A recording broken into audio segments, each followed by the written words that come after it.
आ सकते हैं। तो चलो हम लोग देख लेते हैं फटाफट। If A B is equal to 5 centimetre, B B is equal to 2.5 centimetre, A B is equal to 5.5 centimetre. याद रखिएगा कि हमको बताना है कि कैसे बताएंगे। तो नंबर है ना, उसको हमें सबसे स्मॉलेस्ट नंबर को हम पहले लिखते हैं। तो 5, 2.5, 5.5 में सबसे स्मॉलेस्ट कौन है? ये स्मॉलेस्ट है। फिर क्या है? सबसे बिगेस्ट। तो हम लोग उस तरीके से अरेंज करेंगे। तो पहले कौन है? 2.5, 5, फिर उससे बड़ा कौन है? 5.5। अब हम लोग 2.5 देखेंगे किसका है? सेगमेंट बीपी का है। लेस देन 5 किस 5.5 किसका है? एपी का है। तो इस तरीके से हमने अरेंज कर दिया है कि विच वन इज ग्रेटर और विच वन इज स्मॉलेस्ट। अगर हम लोग देखेंगे तो बीपी क्या है? BP is smallest and AP is biggest. ऐसा करके हम कंपेयर करके बता सकते हैं। वेरी सिंपल है। अभी नेक्स्ट क्वेश्चन देखते हैं। State the points which are equal distance from point B. यहां का आंसर फॉलोइंग क्वेश्चन है। तो state the points which are equal distance from point B. ये डायग्राम है। हम लोग देखेंगे तो ये पॉइंट बी है, ये पॉइंट है बी है। अब इस पॉइंट बी से कौन कौन सा पॉइंट है जो इक्वल डिस्टेंस पे है? तो हम लोग को यहाँ पे देखना पड़ेगा। तो अगर मैं बी से लेफ्ट हैंड साइड जाऊँ तो एक दो पॉइंट के बाद कौन है? सी है। तो उसी तरीके से राइट हैंड साइड में भी जाऊंगा तो 2 पॉइंट के बाद जाऊंगा कौन है? ए। मतलब कि पॉइंट सी और पॉइंट ए दोनों क्या है? इक्वी डिस्टेंस पे है फ्रॉम पॉइंट बी। हम लोग यहाँ पे लिख लेंगे कि point C and point A are equidistant from point B. समझ में आया? बी के लेफ्ट हैंड साइड और राइट हैंड साइड दोनों जाने का और सेम नंबर ऑफ पॉइंट जाने। यहाँ पे दो नंबर है, इस साइड में हम लोग दूसरे नंबर पे ही हम लोग कोऑर्डिनेट लेंगे करके। ठीक है। नेक्स्ट सम है इसमें right a pair of points equi distance from point Q. अब हम लोग देखना है कि क्यू से इक्वी डिस्टेंस पे कौन कौन से है। तो सेम यहाँ पे जो हम देखेंगे क्यू पॉइंट है तो लेफ्ट हैंड साइड पे लेते हैं। एक पॉइंट के बाद कौन है? एल है। तो सेम राइट हैंड साइड में भी एक पॉइंट के बाद कौन है? यू है। तो यहाँ पे हम लिखेंगे कि पॉइंट L and point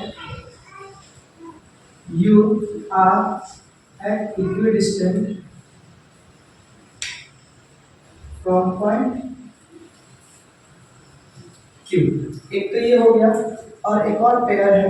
जैसे कि अगर हम लोग देखेंगे Q के लेफ्ट हैंड साइड आ जाएंगे तो लेफ्ट हैंड साइड में कितना है? सॉरी, इस साइड लेफ्ट हैंड साइड होता है। तो लेफ्ट हैंड साइड है तो 1 2 पॉइंट के बाद कौन है? R है। सेम राइट हैंड साइड में जाएंगे तो 2 पॉइंट के बाद जाना है। तो 2 पॉइंट जाने के लिए हमें क्या करना पड़ेगा? क्यू के राइट हैंड साइड में 1 पॉइंट 2 पॉइंट, दूसरे पॉइंट में कौन है? पी है और इधर कौन है? आर है। तो यहाँ पे सेम लिखेंगे कि point R and point L are at equidistant from point Q. यहाँ पर मतलब 2 पेयर मिला है, इसलिए हमें 2 आंसर आया। यहाँ पे एक ही पेयर था तो यहाँ पे एक ही आंसर आया है। ठीक है, ओके। तो हम लोग यहाँ पे फर्स्ट चैप्टर का इंपॉर्टेंट सम देखे 2 मार्क्स 3 मार्क्स 1 मार्क्स का। उसी तरीके से हम चैप्टर नंबर 2 में से भी देखेंगे। चैप्टर नंबर 2 भी बहुत इंपॉर्टेंट है। अभी जैसे कि हम सेमेस्टर 1 के लिए रिकॉर्ड कर रहे हैं। ठीक है, तो सेमेस्टर 1 के लिए अगर हम लोग बना रहे हैं या सॉल्व कर रहे हैं तो हम लोग ज़्यादातर फोकस करेंगे चैप्टर नंबर 3 और 4 पे। लेकिन फर्स्ट और सेकंड चैप्टर में से भी छोटे छोटे सम्स या इसीलिए सम्स इंपॉर्टेंट जो भी मैं पढ़ा रहा हूँ उसमें से आ सकते हैं करके। तो ध्यान से देखेंगे हम लोग। तो जैसे कि अभी एक सबसे इम्पोर्टेंट सम्स है, ये आने का चांसेस है, यूनिट टेस्ट में भी आया था और पिछले साल के भी एग्जाम में इस तरह का सम्स आते गए हैं। तो हम पहले इसको देख लेंगे। तो सबसे पहले हम लोग देखेंगे यहाँ पे हमें कुछ एंगल थोड़ा फाइंड आउट करने के लिए। तो जैसे कि थोड़ा सा रुकेगा क्या? तो स्टॉप। तो हम लोग ये सम्स देखेंगे जैसे कि क्वेश्चन में लिखा हुआ है इन फिगर, इसमें आपको फिगर दिया हुआ है line A B is parallel to line C B, here is line A B and this is your C D, both are parallel, and line PQ is what, transversal. So we have to find the following angles. Measure of one angle is given, that is this angle is your 105 degree. By using this 105 degree we have to find the remaining angles. So हम लोग देखते हैं, चलते हैं, आवाज आ रही है। In figure, line AB is parallel to line CD and line AQ is transversal. This is your AB and CD, both are parallel, and this line PQ is transversal. So now we have to find the following angles. There is one angle given, that is BRT 105 degree, and we have to find the remaining angle. हम चलो find out करते हैं, इस तरीके से हम find out कर सकते हैं, देखते हैं हम लोग। तो सबसे पहले हम लोग फाइंड आउट करने से पहले हम लोग लिखेंगे कि कौन क्या पैरेलल है। यहाँ पे line A B is parallel to line C D, हम यहाँ पे लिख देंगे कि गिवन, क्या है, गिवन। दूसरा क्या है कि line P Q is transversal,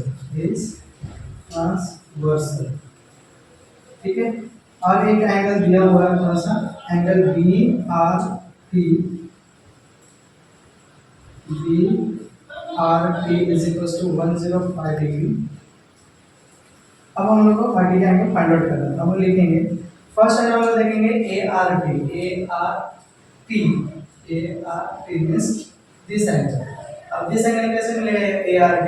अगर हम लोग देखेंगे कि ये दोनों एंगल कौन सा है, लीनियर पेयर है। हमेशा हम लोग क्या करेंगे कि जो एंगल फाइंड आउट करना है और जो एंगल हमको पता है उसके साथ रिलेशन जोड़ने की कोशिश करेंगे। तो सबसे पहले हम लोग को पता है कि ART और BRT ये दोनों एंगल कौन सा फॉर्म कर रहे हैं, तो लीनियर पेयर फॉर्म कर रहे हैं।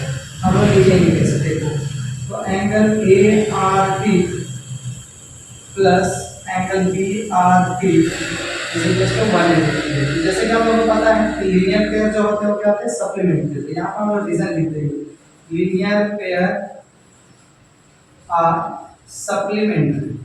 सप्लीमेंट्री मींस व्हाट, कि दोनों पेयर का पेयर में जो दो एंगल है वो दोनों एंगल का जब मैं ऐड करूंगा तो हमें 180 डिग्री मिलेगा करके। तो ART तो हमको पता नहीं, तो हम लोग ऐसे ही लिखेंगे, प्लस BRT हमको पता है 105 डिग्री, तो लिख देंगे 180। 105 प्लस है, उधर जाएगा तो क्या होगा, माइनस, तो 180 minus 105 angle ART how much, तो 180 माइनस 105 हमें 75 डिग्री एंगल मिलेगा। इस तरीके से हम लोग एंगल ART फाइंड आउट कर चुके हैं।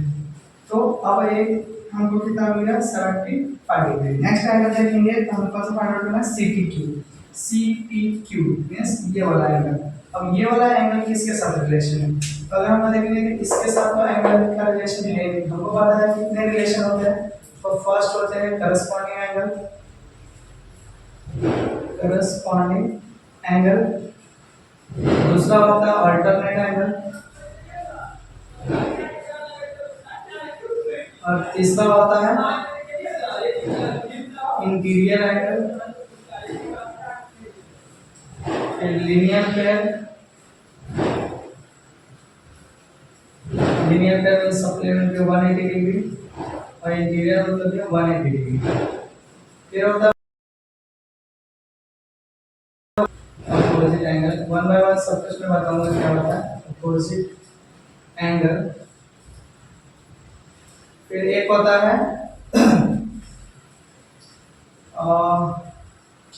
इतना ही हम लोग यूज करेंगे यहाँ पे।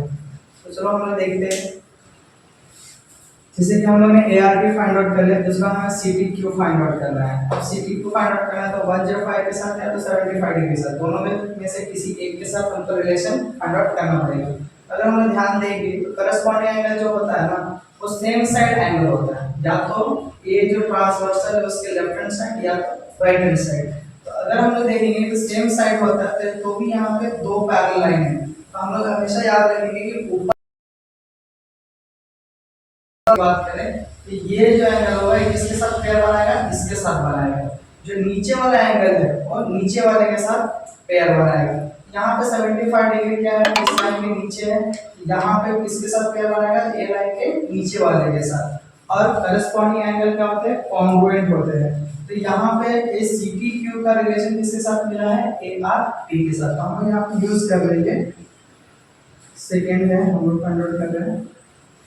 तो एंगल सी टी क्यू के लिए हम लोग लिखेंगे यहाँ पे कि angle C T Q is congruent to, क्योंकि करस्पॉन्डिंग एंगल क्या होते हैं, कॉन्ग्रुएंट होते हैं। तो एंगल ए आर टी के साथ रीजन लिखेंगे करस्पॉन्डिंग एंगल, करस्पॉन्डिंग एंगल।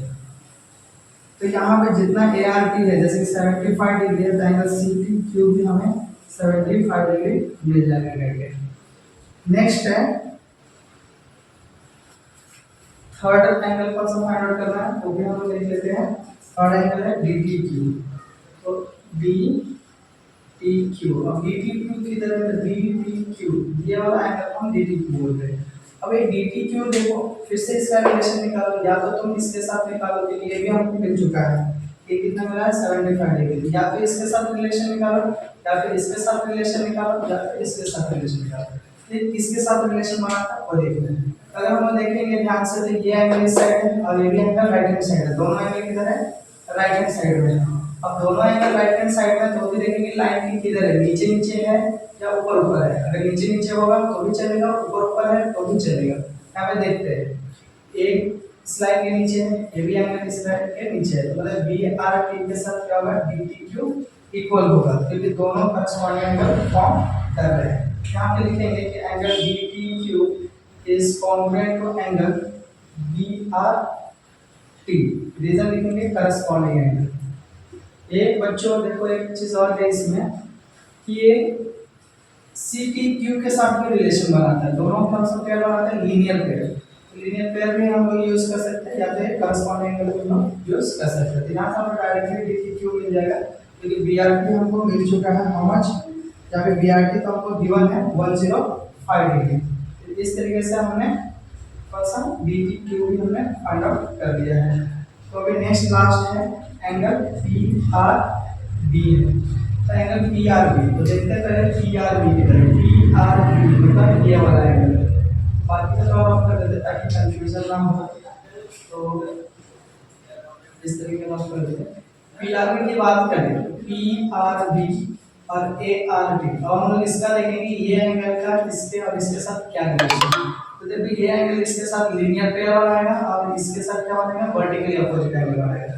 अब लीनियर पेयर क्या होता है, तो लीनियर पेयर हमेशा याद रखिए कि एक स्ट्रेट लाइन पे दो एंगल, एक स्ट्रेट लाइन पे दो एंगल रहेंगे, तो इसको हम लीनियर पेयर बोलते हैं। मान लो ये x है या y है, x + y = 180। अब कोई भी एक एंगल अगर हमको पता है तो उसको 180 में से माइनस करके हम फाइंड आउट कर सकते हैं। तो यहाँ पे एक लीनियर पेयर बना रहा है, वर्टिकली अपोजिट एंगल। मैं यहाँ पे वर्टिकली अपोजिट एंगल यूज करूंगा। वर्टिकली अपोजिट एंगल क्या होता है, कभी भी दो लाइन जब इंटरसेक्ट करता है, ये सामने सामने एंगल क्या होता है, इक्वल होता है। ये दोनों भी एंगल इसके साथ इक्वल रहेंगे, इस तरीके का होता है। तो angle P R B is congruent to angle A R T. Reason लिखेंगे vertically opposite angle. So angle P R B भी हमको मिल गया, जैसे कि ए आर टी हमको पता है 75 डिग्री, तो पी आर बी भी हमें 75 डिग्री मिलेगा। इस तरीके से हमने चारों